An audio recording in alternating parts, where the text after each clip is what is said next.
Hi, everyone. Welcome. Can I get your attention? For those that are just joining us, please grab your food, drink, and find a seat here. There's plenty of seats here at the front. And we are going to get started with our programming this evening. So my name is Irene Navarro. My pronouns are she and her. And it is my great pleasure on behalf of UBC Career Center to welcome you all to our first panel event as part of the Launch Your Career in Canada series. So we have an exciting lineup of speakers tonight, and I'd like to introduce our moderator for this event, Simran Singh. Hello, can you guys hear me? Can you hear me? No? Okay. I think I'm going to hold this. Okay. So, hi everyone. Thank you for joining us this evening. My name is Simran, and I am a fifth-year psychology major and family studies minor at UBC. And I'm really excited to be moderating tonight's event for you guys. And we're going to be talking about asking a hiring manager. So I'm really excited to get into actually learning about the job market and hearing from folks who are hiring. I have some experience working in recruitment and career services with the UBC Career Center. And before we introduce our panelists and dive into some great conversation tonight, I do want to take a moment to acknowledge that I am going to be talking off this script a fair bit, but everything on here is really important to talk about before we dive into conversation with our panelists. The first thing is, before we introduce them, I want to acknowledge the land that we are on. The work we do and the conversations we have take place on the traditional, ancestral, and unceded territory of the Musqueam people. We recognize that the Musqueam people have been living and learning on this land for centuries, and we honor their ongoing relationship with this territory. We also recognize that colonialism and its legacies continue to impact Indigenous folks, and we have to take responsibility for our role in this ongoing relationship, educate ourselves on Indigenous histories and cultures, and work towards Indigenous justice. We also acknowledge that today we are being joined from folks from many different lands, all with their own unique histories and relationships. We encourage everyone to take the time to learn about the traditional owners and caretakers of the lands that they reside on, work, and gather. As UBC students, we hear land acknowledgements a fair bit, almost in every class and every event you go to. But I really do encourage all of you to take some time to actually educate yourself on the Indigenous histories and the lands that we are on. And there's some information on this website up here that you guys can access on your own time. Another small note is, while we are in this event space, I want to remind everyone that all members of the UBC community are expected to uphold a respectful environment in which civility, diversity, and inclusion are valued. The expectations for fostering a safe and respectful environment for everyone remains the same, and this includes faculty, staff, and students. Okay, now we can get into the actual event. So I do want to thank the UBC Career Center for organizing this event. For those of you who don't know, the UBC Career Center is UBC Vancouver's career-wide career support for graduates and undergraduate students from all academic disciplines in their career development, learning, and success. They provide access and connection to workplace learning opportunities and career development through advising sessions, workshops, and online resources.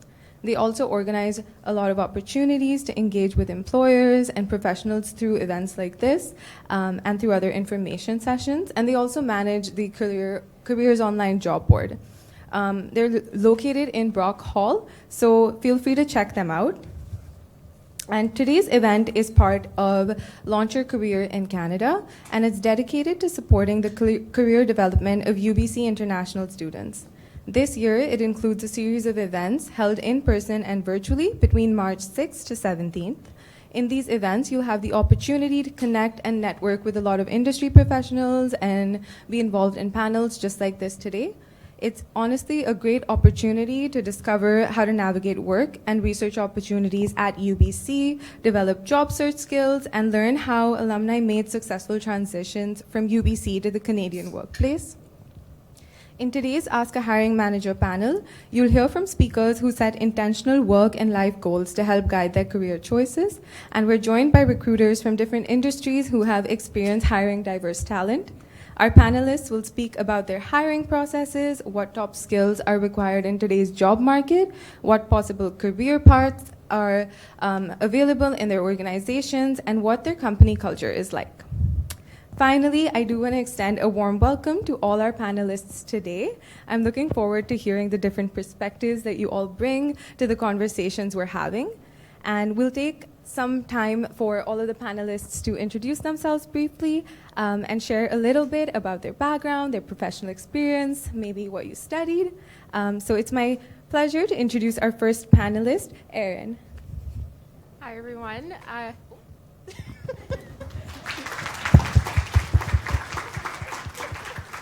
Sorry. Hi, I'm Erin Bagwandat. I am a talent acquisition specialist at Deloitte. So I mainly recruit campus or university students coming straight out, either you're coming straight out of university or you're currently enrolled and you're looking for a summer co-op or internship role.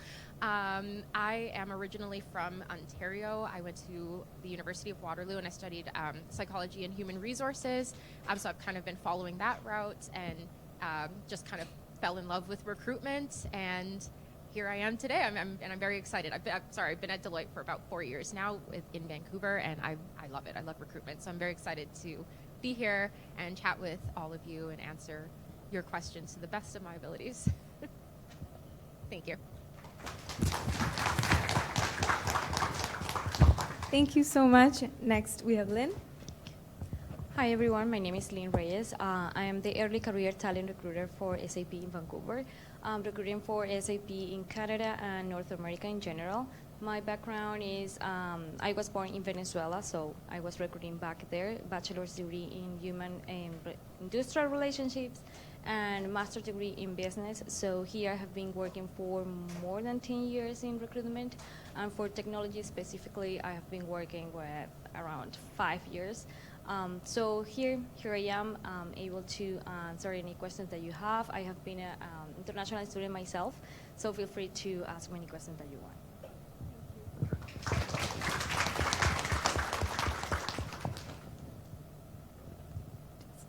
Okay, up next we have Jessica. Hi, everyone. Thank you so much for coming. My name is Jessica Reed, and I am also in talent acquisition. I've been in talent acquisition in general for about 8 years now. Originally, I'm from Ontario, and I studied at the University of Guelph. I did study sociology and moved right into more of the HR side right after graduating, and worked for a few agencies where I really got a good kind of experience getting to work with a lot of different students and a lot of newcomers into Canada as well, so a lot of diverse experience in different industries. And then I moved over to accounting with PwC, which was a great experience as well in Ontario, and then I moved over to Vancouver. And now I'm in engineering. So I do work for GHD now, and we are actually back here tomorrow night recruiting as well. So we do lots of recruitment for new graduates, which is exciting. And then, of course, alumni hiring and experienced professionals too. So I'm excited to chat with all of you at some point tonight, but answer again, same, any questions to the best of my ability, and pass on hopefully some helpful tips as you start out your job search.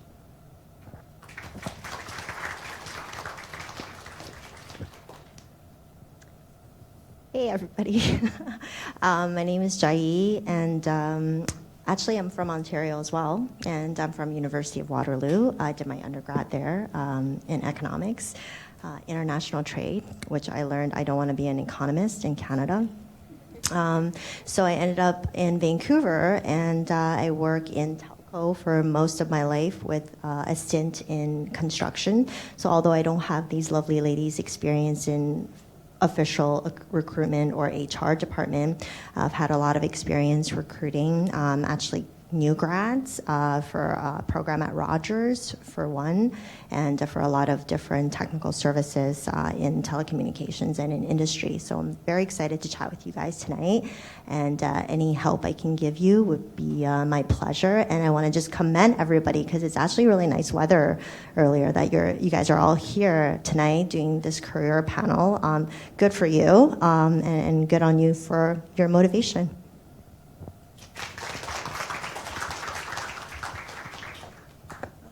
Hi there, my name's Ariko Greenfield. I'm actually a UBC alumni, so I did my Bachelor of Arts in International Relations and Asian Studies. So I worked in the federal public service for several years after graduation, and then pursued my DAP through solder, so a lot of UBC time. And after that, I worked at PwC in doing audit and assurance practice. From there, I now work at ICBC as a internal audit manager. So again, I'm also not in HR, but I used to be on the core recruiting team when I was at PwC, and I'm also rounding up some initiatives within ICBC, our co-op program, as well as becoming a CPA training office. And I also do volunteer with the IIA board for the Vancouver chapter, so that's the Institute of Internal Auditors. Right now I'm doing communications and also doing academic relations, which is recruiting students and promoting our industry to the broader masses for the student body. So excited to be here. Awesome. Thank you all for introducing yourselves. And we have such great diverse talent on this panel tonight. And before we do start and dive into the panel questions, I want to let you all know that at the end of the panel section, we will have a audience Q&A. So if any questions come up, feel free to send them on the Menti meter that we have throughout the panel, and we will get to them after. Okay, so are you guys ready? Yeah? Okay. First question, and this is for everyone here. Is there a challenge or need that isn't being met in your organization, business unit, or department that students entering the job market could potentially help solve? And what challenges is your industry facing right now? And if maybe we could go in the order that y'all are sitting. Thank you. For sure. So yeah, that's a really good question, and I think I guess from my perspective with campus, I might only be able to really answer kind of half of it, but I know a big challenge that we have been facing, and I'm sure it's pretty common with a lot of other companies, but it's with trying to prioritize wellness within the company, and obviously with the pandemic, it feels like it's never fully gone away, and everybody moving into that remote work, in the beginning kind of sounded like a lot of fun, but after a while, when just kind of rolling out of bed and immediately rolling onto your laptop and then rolling back into bed, it started to kind of your days started to your life started to blend into your work, and working in one of the big four firms, as you can imagine, can get extremely busy. Not all the time, but there could be some days, weeks, some months that are very long, and I think we were starting to notice that. I think it was getting a little bit more difficult to really try to prioritize the wellness of our people, and that has been a bit of a challenge for everyone. And we've been seeing a lot of changes, whether they're implementing new programs or just making changes to current programs. We've introduced, we've all gotten 11 extra days off in the year. That's kind of helped. A lot of different flexibility options for the firm. So it's really that I think is the biggest challenge that we've been facing, is really just trying to ensure that our people, our needs are met, because we know that our health is way more important than anything else at this point. So I've been very happy to see those changes and to be able to at least share those changes. I know this is not really something that can be brought into the company, but it's just nice to share that, and because I know that has been a concern with a lot of people, either within the company or people looking for jobs. So that's kind of why I wanted to answer the question with that. But that's really the biggest challenge, at least for us. I want you. Amazing. Thank you so much for answering that. And then next, Lynn. So here I will talk about hiring specifically for us. Technical, of course, is a technology company, so technical skills are crucial, but also we are looking for agility right now. So if you have the technical skills and you have the agility to adapt, that would be great. But sometimes, like, it depends on your own personal experience, the background that you have. So it's very, very good to look at that kind of mix when you are applying for jobs, because we are trying to look at for people that they are agile to adapt, because as a company we're trying to adapt to the time that we have now, to the economy that we have right now. So that is really challenging every time that we are changing and bring on board everybody, the new hires and current employees with us. And we are working in a global environment, so being respectful with another people, cultures, and being respectful with all generations that are working at SAP is a challenge for sure. But we are trying to do as inclusive as we can, and in this case, we are trying to bring everyone on board and keep everyone communicated. Amazing. Thank you. Okay, not to echo too much, but it is similar to us. So in engineering, obviously there's we do environmental engineering at GHD, so obviously there's lots of problems that we're trying to fix and help. But when it comes to our students, I know it probably doesn't feel like it, but it is a candidate market. And so it might not feel like that when you're applying, but so really what we're trying to do is the work that we offer, a lot of other companies do, and I'm sure we all can relate. So it's more, how do we stand out? It is a candidate market, and I'm offering to new grads, which is really I've never seen before, who already have 1, 2, 3 offers. So trying to figure out, what do students want? What's kind of the new age, post-COVID, what matters, having that work-life balance. So that's something that I think we're trying to adapt and trying to change. And then also kind of actively collecting feedback from everyone we're chatting to. What other kind of offer are you seeing? So we're trying to really, I think in general, I think we all probably are doing the same, trying to stay ahead and trying to learn from everyone that we chat with. Because I think that is a struggle that we have with hiring in general, is really being competitive with who else is out there, because a lot of students, they come out with the same skills and they have a great skill set and great interests, but how do we get them to choose us? So that's something that I think we're kind of always trying to do better on. Thank you. That's a really interesting question. I think the most important part to take away for you guys is depending on which company that you're targeting and the industry, you need to do your research, right? And figure out what is the current problem in that specific industry. So back to your question about my industry in telecommunications right now, as you guys will know, we're always in the news.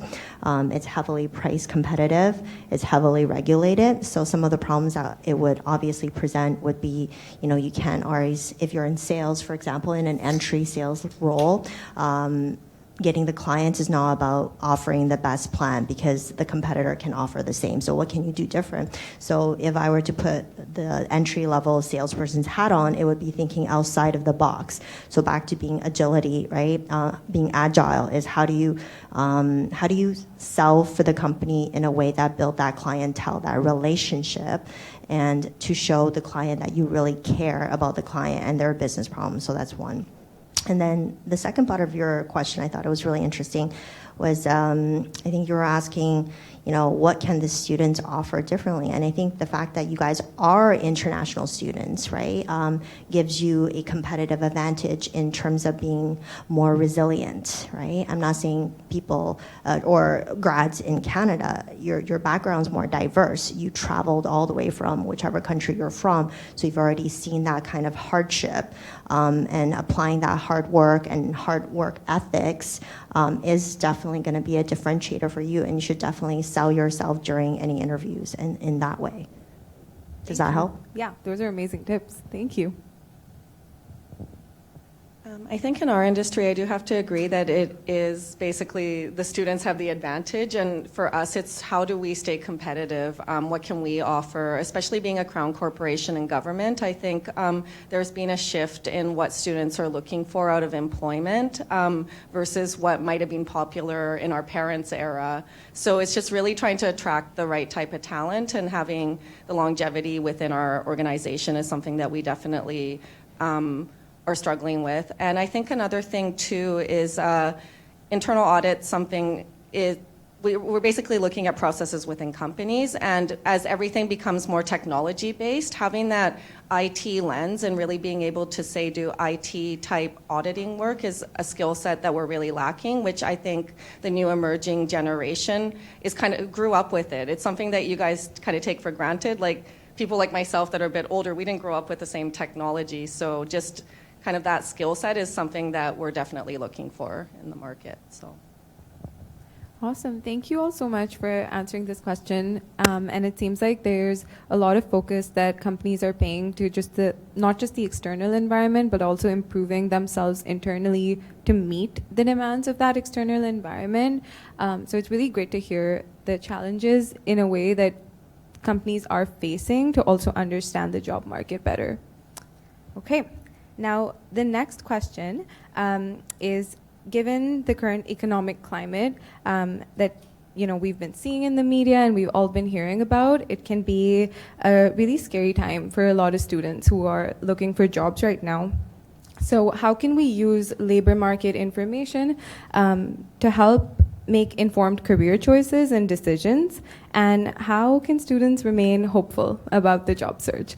And I'm hoping that maybe Erin, you can chime in first, and then Lynn. For sure. So yeah, that's a very good question. And I do want to really start with, please do not feel discouraged.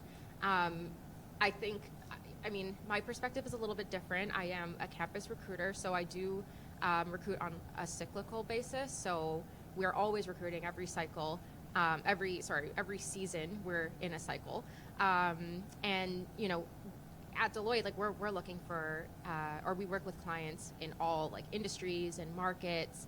So as you can imagine, there's a lot of opportunities. So I don't want you to feel discouraged. I know, what you're here, what you do hear, what you do see. It can be a little bit tough, a little scary, but don't let that stop you from applying. And I would always say, kind of pay attention to what you want to do. I think that's what would even, just make you stand out in the marketplace too, because as you can imagine, it is getting a bit competitive.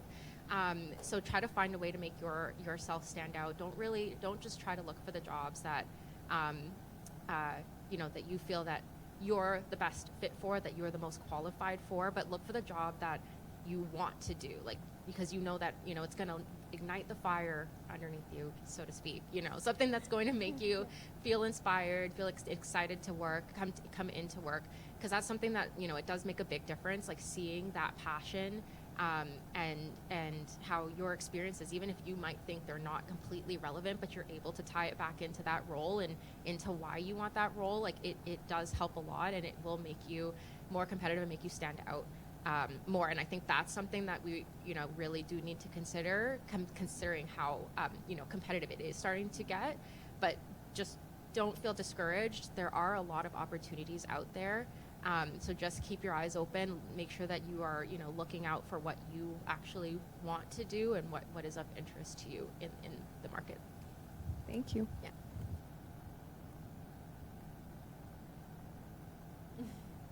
So, well, for us as a technology company, here is very important for us is for you guys to keep proactive in the search that you are pursuing in your next job, because, for example, here we are restructuring every time. We have quarterly plans, we have yearly plans. So every time we are getting more and more jobs. So you have to be adaptable. You have to keep yourself proactive, not just with the title or the formal studies that you are having. It's also about volunteering. It's about resources that you might have. It's networking, attending events. That is, never stop looking for a job, because you never will know when opportunities come. So that is very important to keep in mind. Of course, 2022 and 2023 has been challenging for technology companies, but it doesn't stop that we are looking for people. So we are still hiring, and if you are right in the right place with the right skills, you will be hired. So never stop looking for, and be proactive about your skills. Thank you both so much. And I'm just gonna say, as a almost new grad, that's really comforting to hear. And when you just said we're still hiring, yay, that's great. Okay. Now, next question. So, have you ever been so impressed or wowed by a candidate that you wanted to make them an offer right away, like on the spot? And what did they do and say to make you feel that way? And for this question, can I have Erin, Jessica, and Jai chime in, please? Oh, sorry, like Erin first. Okay. Okay, so I guess, again, like, I think my experience is a little bit different because, you know, with campus recruiting, I'm actually not the one who makes the final decision. It actually sits with our business. So and I forgot to mention this before, but I recruit for our consulting practice, specifically our problem solver pathway, as we've just shifted into these new pathway models. But it's really like it goes off to the business. I provide my, you know, my feedback, my input, but ultimately it does come down to what the business wants and what they feel is the best for their team. But I have been on, you know, working with this for years, and what I've seen and what I've been hearing from discussions and just, you know, a fly on the wall. One of the biggest things that you know makes candidates stand out, or just really wows the interviewers and the business in general, is really just your intent. They are always talking about how, you know, they want to see that you actually want that job, like you want that specific role with that team. Not necessarily that, oh, you know about the company, that maybe you've read a couple of articles about the company, like that's great, but they want to see, why do you want this role? Like, why do you want to work with us? What is it about us? Did you meet us? Do you know, what is it about what we do that interests you? How do your skills and experiences kind of tie into that? And they're looking for that right from the application stage. And that's a very, very big one, I've noticed, and it kind of filters on to you know, the rest of the process. And that kind of ties into, you know, looking for, you know, wanting you to be more genuine and be yourself and really just kind of show that, you know, I just want to work with your team. There's something about your team that is of interest to me, and they're always looking for that. So that's something that really wows the interviewers, and something to consider when putting together your applications. Awesome, thank you.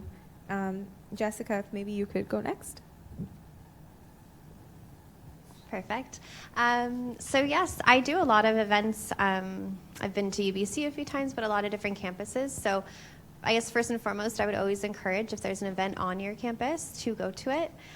It's great FaceTime with, it may not necessarily, you might only be in first year. I meet a lot of first years, and of course I don't have anything for first years at that point, but it's a connection, it's a face-to-face, it's some experience.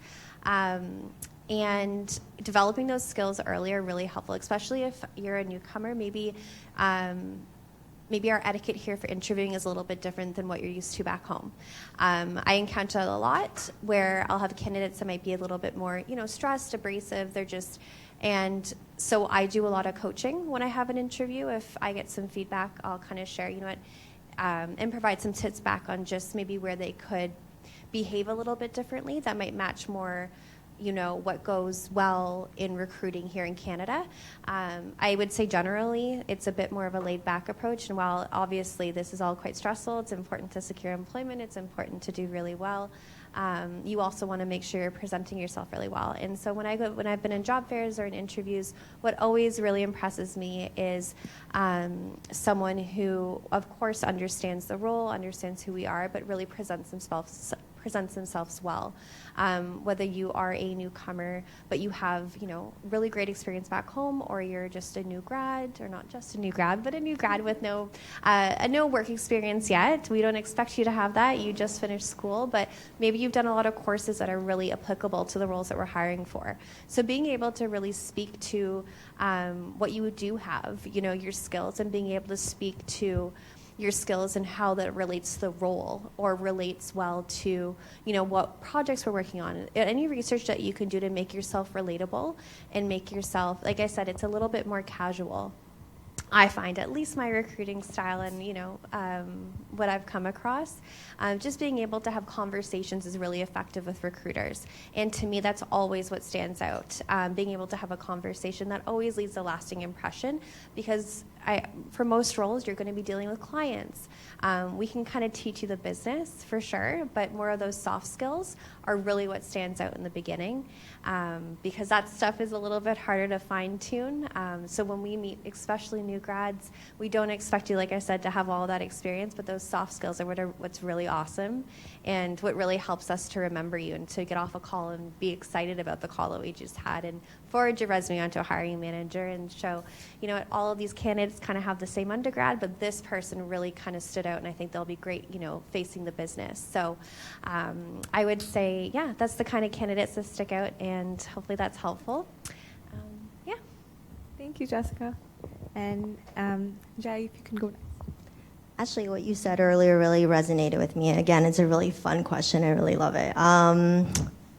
Always focus on the why, right? Like, why do you want this job? And it really comes through, because if you just want it to pay the bills, the recruiter will know right away, right? And going back to the earlier question, what she said resonated with me, which was pursue what you're passionate about, right? Go for the job that you really, really want. And one of my mentors, when I first started out in my career, he gave me some sage advice I'm going to pass on to you guys today, which is do what you love and the money will come. Obviously, that's not about being a starving artist, so I think there are caveats, okay? But I think the point is to make sure that you pursue the job that you really want, and it really comes through in the interview. So that's one. To your second part of the question, what has wowed me? Actually, I've had that experience recently, and I didn't think I would be so rash in that, but I didn't offer the person the job right away, but I was communicating with my co-interviewer. I'm like, I want to give him this job. That was maybe after 3 really bad interviews. I'm not sure. That could have something to do with it. But what wowed me about this guy was the fact that, on paper, he's not exactly that confident, to be honest. He was just very quietly self-assured. He was very humble. And he was also very vulnerable. And what do I mean by that? Vulnerable, right? At this whole age of vulnerability, what are we talking about here? He was vulnerable about the fact that he didn't have that much experience. He didn't have all the criteria that we're looking for. But he read the description really, really well, because the role was not a specialist role. The role was a learning role. And he really pointed it out. And he said, I'm curious. I want to learn. I'm willing to do what it takes. And the fact that, he didn't act like he was know-it-all, right? Often a lot of candidates will come off really, really confident, and that may look really great, the idea of it, but it's a bit off-putting at times, because especially as a new grad, it's inconceivable that you would be so, confident about something that, you haven't had experience in. So I would say be really genuine and truthful about why you want this job, right? And be very vulnerable in asserting that. And I think that will really come through. And I actually had that experience myself in 2006 when I had my first job interview here in Canada. The question was very difficult for my hiring manager at that time. And he kept asking it in different ways, 3-4 times. I was starting to sweat. And then finally I gave up. I said, hey, you know what? I don't have the answer. I know you're looking for a specific answer, and thank you so much for giving me hints, but I don't have it, and if I don't get this job, that's cool. And that's what I said, and I got the job. So there you go. Awesome. Thank you. Thank you all so much. And I'm seeing a lot of nodding heads as well from Lynn and Ariko, so I'm seeing that there's this cohesion in these answers. And I think all of you have highlighted such different things that have wowed all of you. For you, it's passion.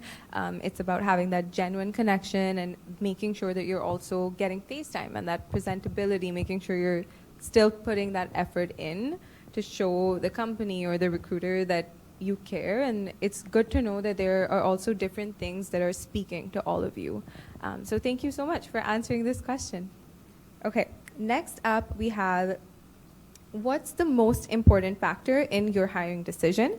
For example, is it a specific skill set? Is it years of experience? Or a specific background that you're looking for? Interview performance? So is there something specific that is impacting your hiring decision? And maybe if I could have Ariko first chime in on this. Yeah, of course. So I think I might overlap a little bit of the previous questions' answers, but I think one thing to really keep in mind is when you read a job description on a website when you're applying, it lists a lot of criteria that the organization wants, but I think it's also important to remember that that's almost a wish list for the company, and it is kind of malleable, like in the sense that we look for all those things, but there's other factors that play into it. Like you might not have as many years of experience as the job says, but you have other skill sets that you bring. And I think it's just really important to, you lose out on all the opportunities you don't take. So I think it's just about kind of taking that leap. Try applying for a job that you think, hey, I might not be 100% qualified for it, but I'm going to try. Because you never know how it's going to work out, because you might not even realize things in your resume that are actually catching our attention that you just think is something that's not critical, but it is. And I think the other thing too is obviously there's certain skill sets depending on the job that you will need potentially, or certain educational requirements, but that's not the be all end all. And I think it does have a lot to do with, how you present yourself. Like at the end of the day, do you fit in with the corporate culture? You have to, and I think it goes both ways too, right? Because at the end of the day, we have to spend 8 hours plus a day with you, but you also have to spend that same time with us. So I think really corporate culture, how you jive and connect with who you're interviewing with is important. And I think it's said before, I think there's that balance between being confident and being scripted in your interviews, because sometimes candidates come with like the most polished answers, but it comes across as being disingenuous, and really we want to see the real you. And there's quiet and humble ways of being confident and being sure of yourself. I think smiling, being able to have certain conversations, and really just being personable is more important than having that perfect answer. So those are the kind of things I look for personally when I'm hiring people for my department. Amazing. Thank you for chiming in. And Jai, maybe you could go next. Sorry, just to rewind. Your question was what's the most important, like experience versus different characteristics that so if weighs there in? is like one important factor in your Okay. hiring decision, and what that maybe is. Well, I think, it's very dependent, right? It really depends on the job, on the hiring manager, on the level. I think if for an entry-level role, obviously experience is not going to weigh that much. But I will say unanimously across all jobs, all industry, all levels, some of the soft skills that are really important. And if you don't have that today, I would really encourage you to work on it and gather those type of skills. So skills such as adaptability, right? How quickly can you change when things change? So depending on which industry you work on, the medium to large scale sized companies, they have a lot of business restructure all the time. The manager that you have today may not be the manager that you have tomorrow. How willing are you able to change? Second thing, adaptability comes in. The job that you were hired for today may change very much in its shape, form, responsibilities next month, right? How willing are you to do that? These are the type of questions you should also ask. Just because you're just going into the job market, you should be interviewing to what Eriko said, like the compatibility with the culture, right? So are you entering the right team, right? Just because, we're hiring managers kind of perspective, it's like a dual responsibility, I would say, right? So you have to make sure you're also asking the type of questions that would allow you to pick the right job for you, where you could be the most happy. And if you're happy, I think that comes through, and the employers will be happy as well, right? So I'm not sure if that answers the question, but I think it's more important to really figure out what the right fit is. So be adaptable, be willing to be agile, right? Agility is so important. And then the third is be resilient.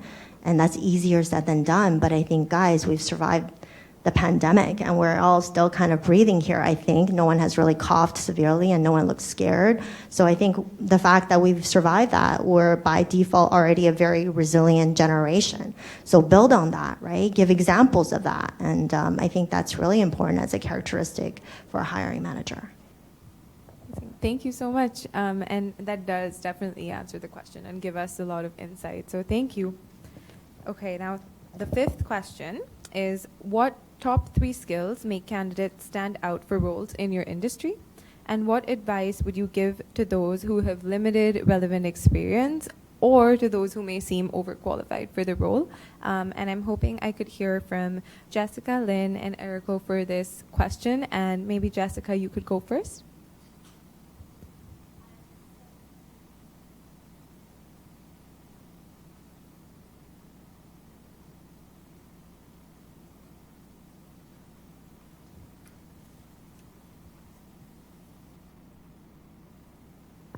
Am I on? Yes. Okay, so top 3 things that I think we look for. I guess if I can as well. Questions don't, like, you would be surprised how many candidates don't have questions prepared. And I think, just quickly, if I can go back on that, that's something that I think stands out so much, is think about what you're curious about. For instance, layoffs. If you're joining tech, like, what do layoffs look like? What do the next 6 months look like for your company? Huge. That's great to ask, and also something that really stands out to the hiring manager. It's like, oh, they actually came prepared with questions, because it's more uncommon than common. So just an easy one. But yes, 3 things that stand out for candidates. I would say communication, willingness to learn, and sharing that, acknowledging as well. Acknowledging what you do have, but also what you don't have really is great. You're a student. You know you don't have a lot of experience, but you've done your one project in school, and that really was interesting, and you're really excited to, get some field work in, or whatever the case is. So yeah, acknowledging what might be missing, I think, is really helpful, and something that I look for too, because it shows where you're looking to grow and where you're coachable, and those are huge things that we look for when we're hiring. And as well, also piggybacking from earlier, if you have a phone call with a recruiter, you're already kind of halfway. I know you might not feel like you have all the experience, and it's pretty easy to kind of deselect yourself if you've even applied after you're like, oh, like, I have an interview, but I don't have any of the skills. I mean, if you're already speaking to a recruiter, we already know kind of what you're lacking. So this is your chance to kind of speak about, us to kind of dig and see what else is in there. Do you have more of those soft skills, et cetera? Because if we're already calling you, we already know what you're missing. So I think that's helpful too, to help you feel encouraged and how to stand out. So it's always a good tidbit. And so yeah, communication, again, those soft skills, and I think just relevant experience, trying to get, volunteering in, programs in school, anything that you can to stick out from the rest of your class that's also graduating with the same thing, I think is really helpful and helps us to kind of identify your interests in your resume, and that's always something that I would encourage that you highlight. Anything, if you don't have experience, any interests that you have, put them on your resume so that we can see, okay, that is something that they're kind of into. So if either you find that from the job posting or whatever, plugging that into your resume is always helpful. And you have to remind me about the second part of the question. What about for those who are overqualified? Overqualified. Also really good is to check the job description. Resumes can be really quite short. I know you probably hear the one-page rule. When you're kind of a new grad, it's not a bad idea. Keep it short and sweet. Take off extra things that you don't need, but that also plays into being overqualified as well. Try to kind of see what is relative to the job, what we want to see, and kind of leaving off anything extra, I think, is helpful to really kind of present yourself in the way that you want and what you think matters, I think, is helpful. Amazing. Thank you. And then, Lynn, could we hear from you next?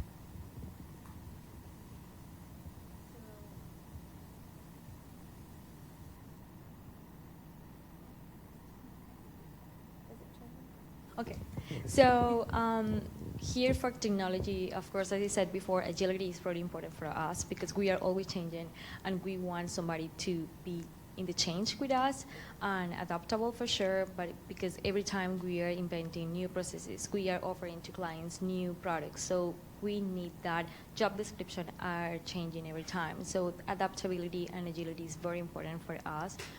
The second one could be accountability. Here in SAP, we work in a very free environment. For example, my team is across the world, so my manager is in Pittsburgh, so nobody's behind me, like, oh, are you going to this job fair? No, she trusts in me. So in this case, it's very important if you are able to start one project and finish that project with reliability. Something is the managers and the recruiter will be measuring from the very, very beginning. It's not just about the career, it's not just about the technical skills.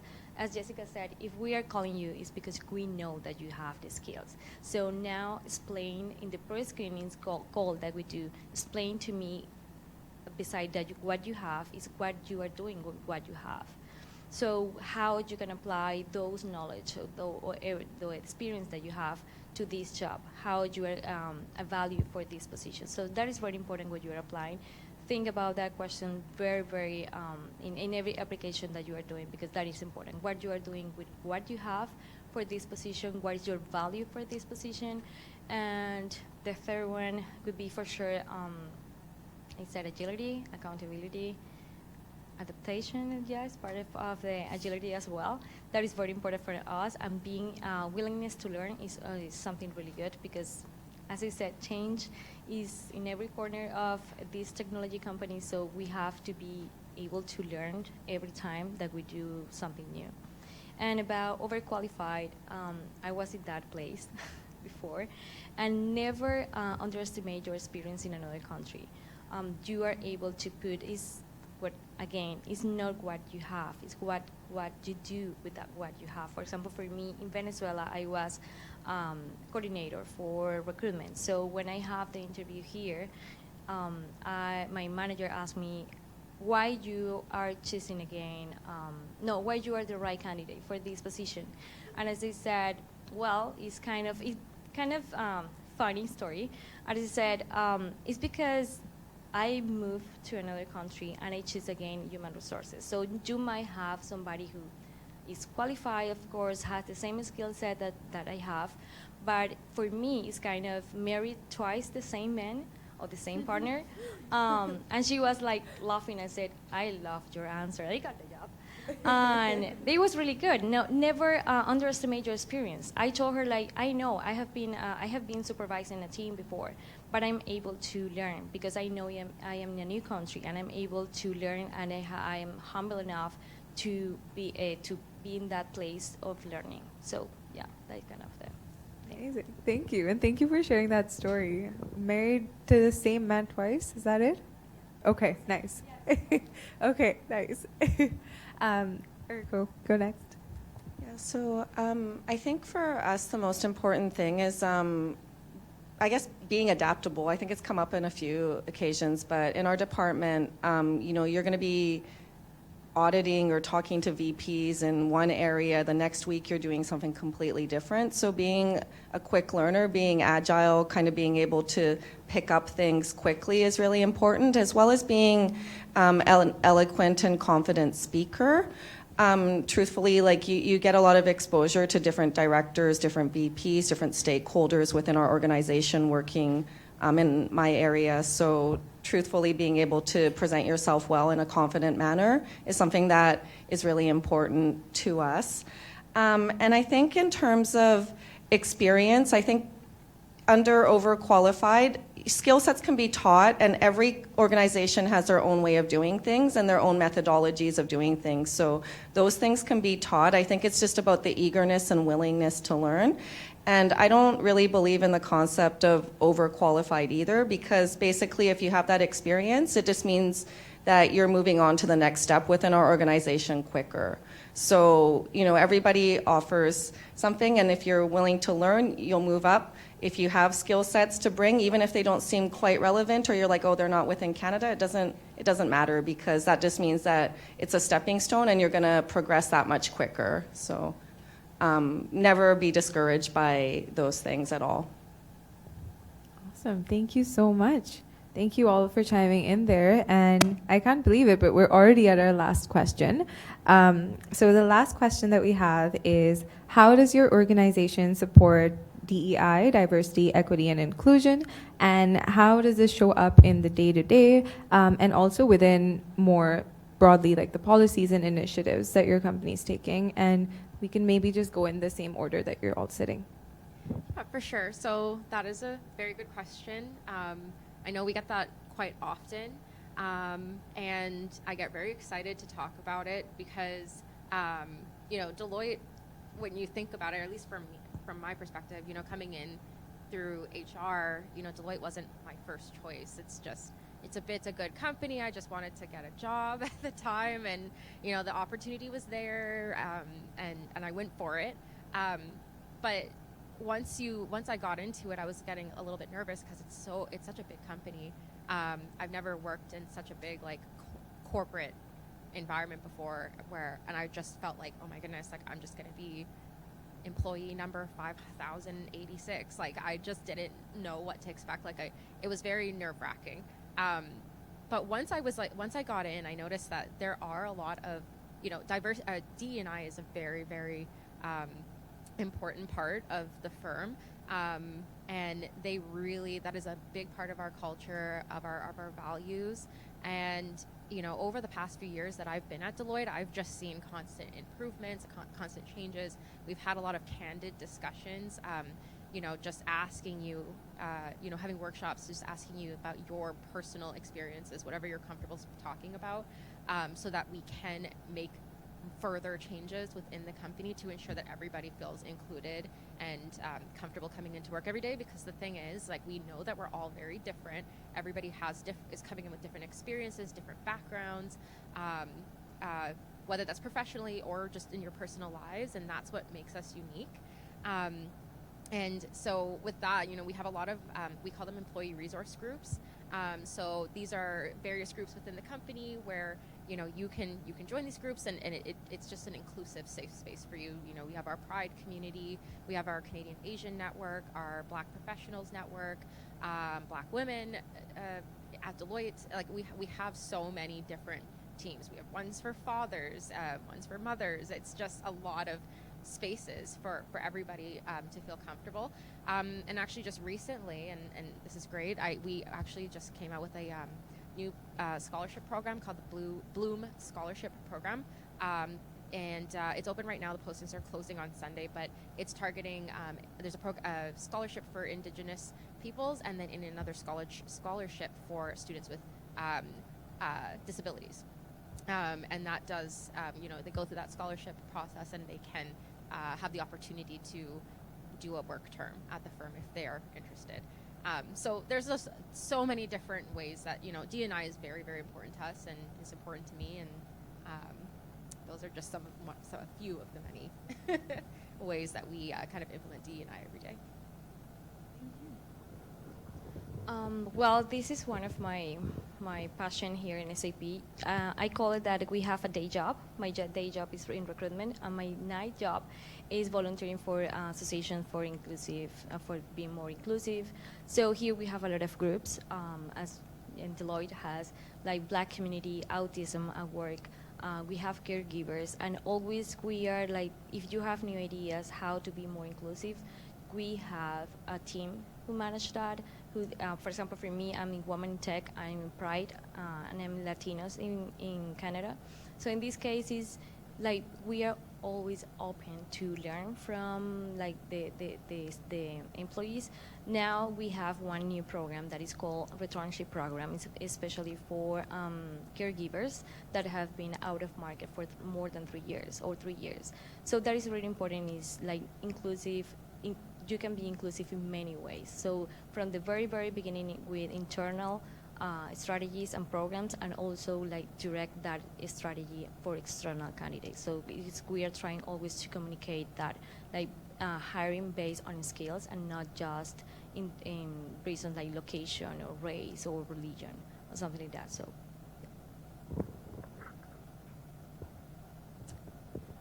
not to repeat too much, but inclusion networks were something that I hadn't really been exposed to working for smaller companies in the start of my career.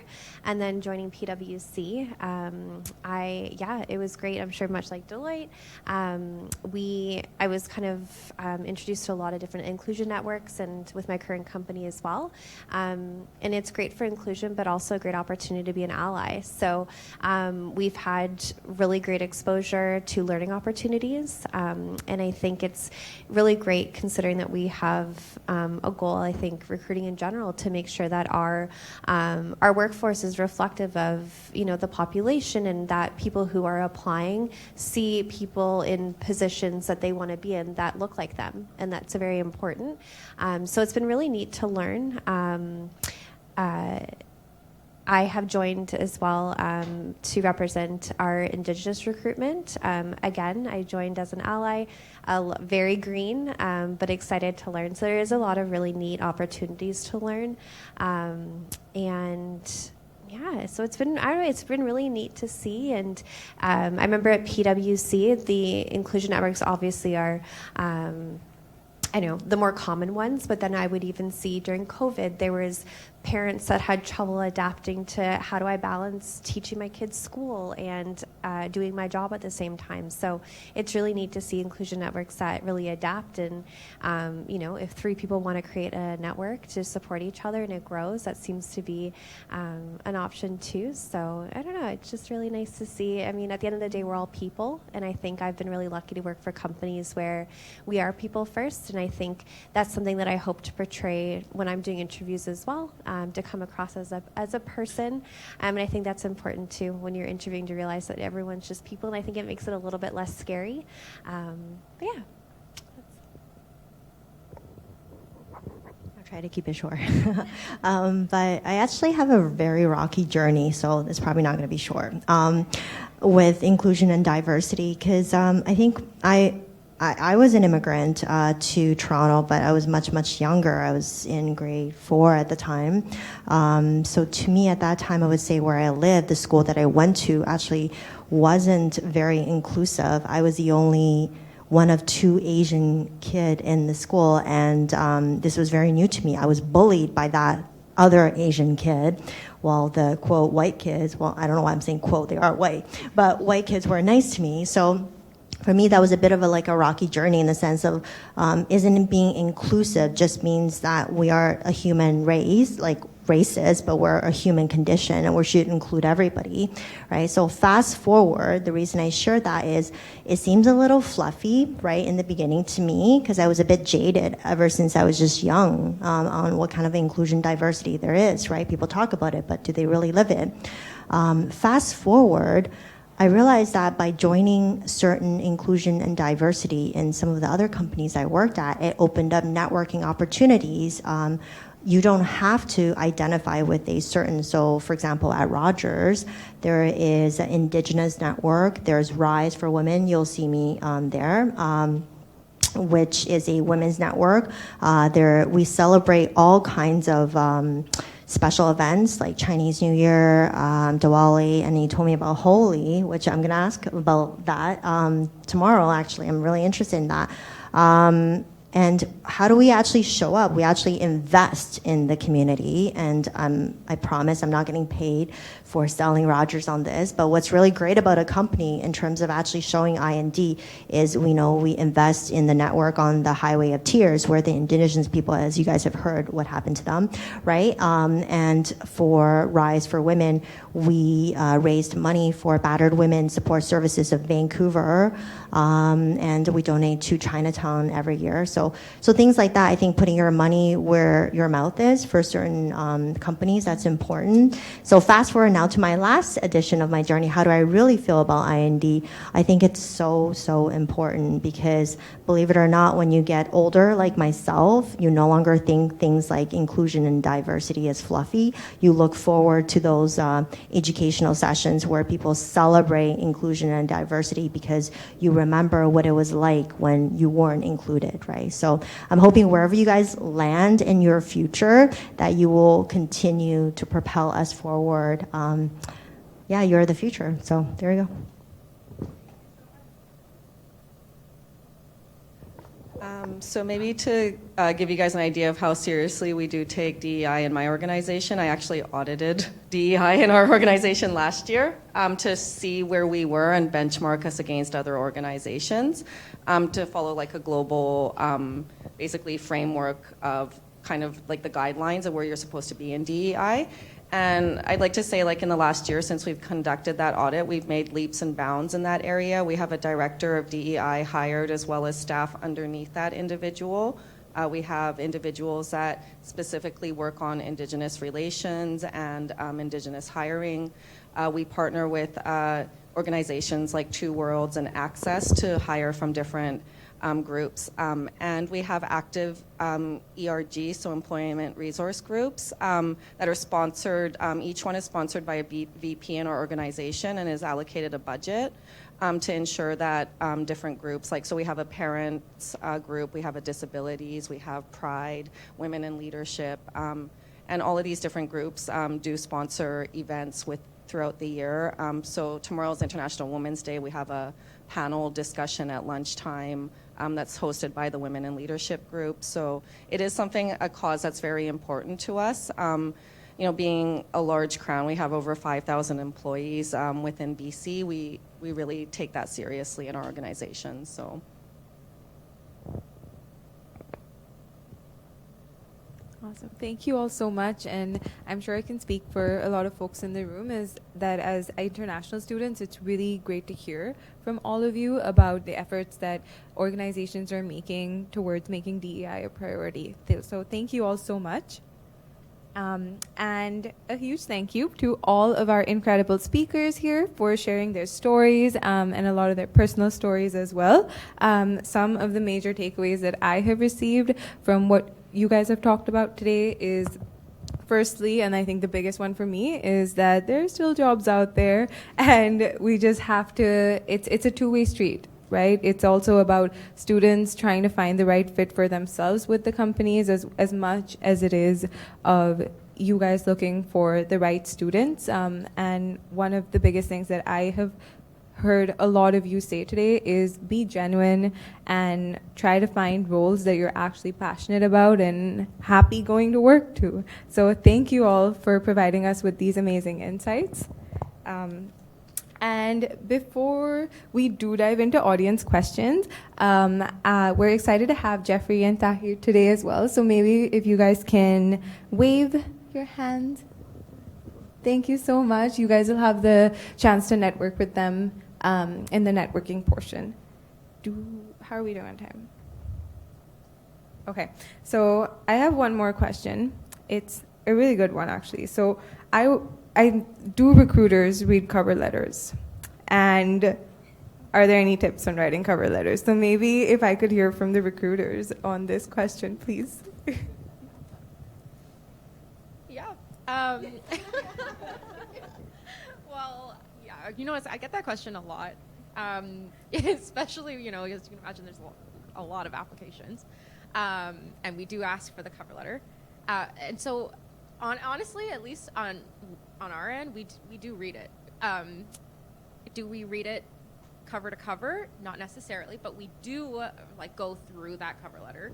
We do read all of the details. We try to gather all the details. A lot of times we'll use that cover letter to kind of supplement your resume. So we'll look at what you have input in your resume, your work experience, your extracurriculars, but we may look at it through that cover letter to kind of gather more information, because that's your opportunity to really kind of dive in to how those experiences with work or with your extracurriculars, whatever it may be, how that actually ties in to the role that you're applying for. So we definitely do look at it, and it is very important to include, especially if you're being asked to include it as part of the application. It does help to supplement your entire application. Amazing. Thank you. Yeah, no problem. Lynn, do you want to go next? Sure. Well, I will lie if I said I read every single cover letter. That's not true. But it matters for us. In the application is optional. So if you want to add it, that's fine. If not, it's fine, but I recommend it. Because when you, for example, if you have international background, again, you want to why you are overqualified and you are applying for this job. That is the second chance that you have to explain yourself in front of the hiring manager, in front of the recruiter. So, hey, I know I have these skills, but I am able to learn new skills. And also for the hiring managers is really important. So after we are kind of recruiters, we are the first filter. If we have any questions, we go to the cover letter. So in this case, if you are having an international background, if you want to explain something, if you are switching between industries, that is really important to explain the why. So that is the reason why the cover letter is encouraged. It's optional for sure, but for the hiring manager, they are really important. So if you are going to the second stage, be sure that the hiring manager will read the cover letter before to interview you. So explain yourself in that. Thank you. Jessica, any final thoughts on that? I think a point to note is just you don't know what recruiter you're going to get and what their style or their preferences. So you never know that maybe a requirement from their hiring manager is we do want to see cover letters. And it never hurts to have one. It might hurt you to not have one, but you just never know. And again, I would be lying if I said I read every cover letter. I definitely don't. However, in the case where maybe I don't look at a cover letter, I look at a summary, just a quick blurb at the top of your resume, I feel like is also really great kind of backup, just in case you have a recruiter who doesn't review. Just a very quick blurb about why you're interested, why you're qualified, skills. I think that's really helpful just to have that little blurb on the top of your resume, just in case your cover letter is not seen, but always good to have your cover letter just in case. Awesome. Thank you so much. Yeah, go for it. Yeah. So, for example, if it says a cover letter is required and you don't add one, it's actually a huge pet peeve of mine as much as spelling mistakes, because basically it's a sign that you didn't follow the directions. So it makes you doubt that individual. Even if they have a perfect resume, if it said you need a cover letter and you don't do it, it's like, well, okay, how serious is this person and can they follow instructions? So keep that in mind too. Fair enough. Thank you. Thank you guys for answering that. And I have one question, because Irene's been monitoring the Menti. So this seems to have come up a lot. So as an international student, how do you excel in the job market without Canadian experience? And maybe if we could do this just like a rapid fire style. So if you have something, just go ahead.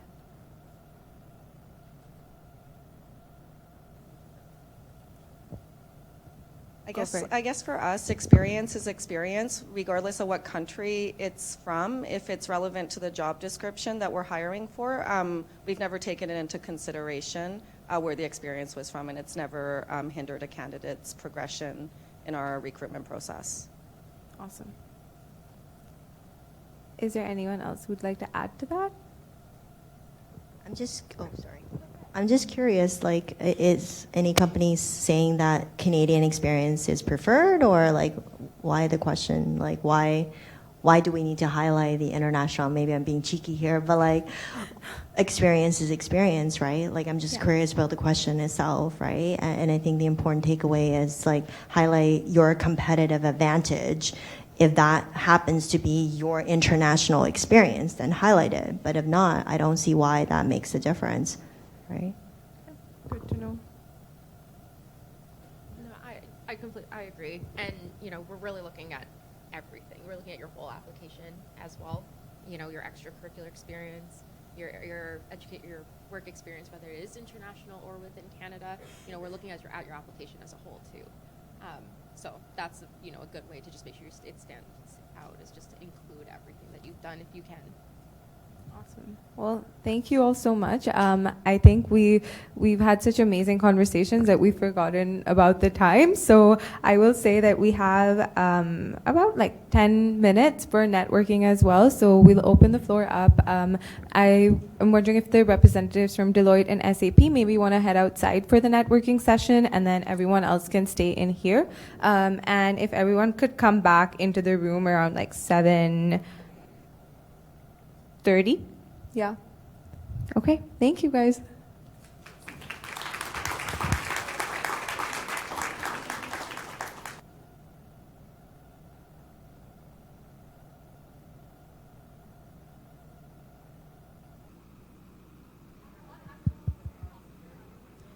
Hi, folks. Welcome back to the space. If we can get folks to wrap up their conversations, We just have a few closing remarks.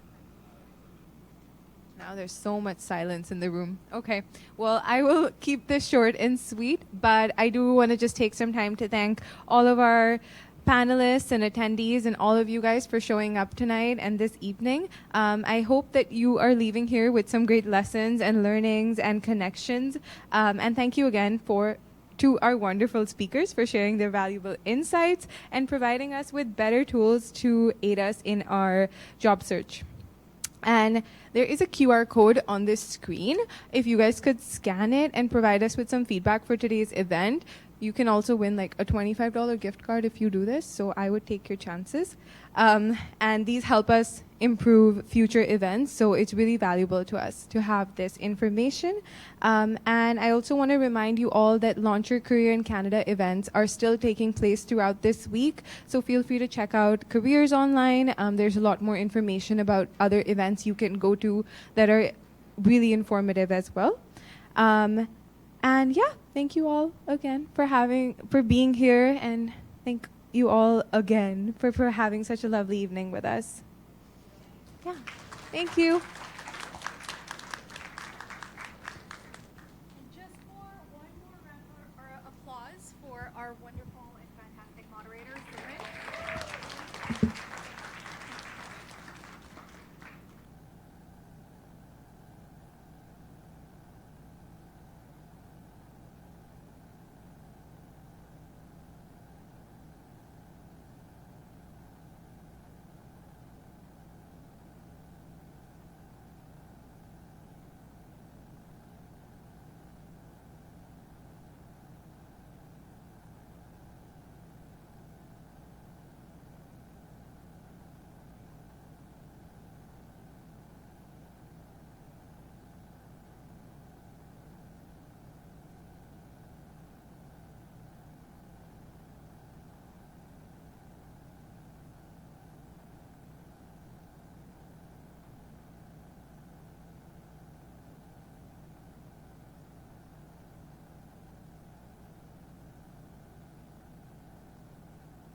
Okay. Hi, everyone. Sorry to interrupt again.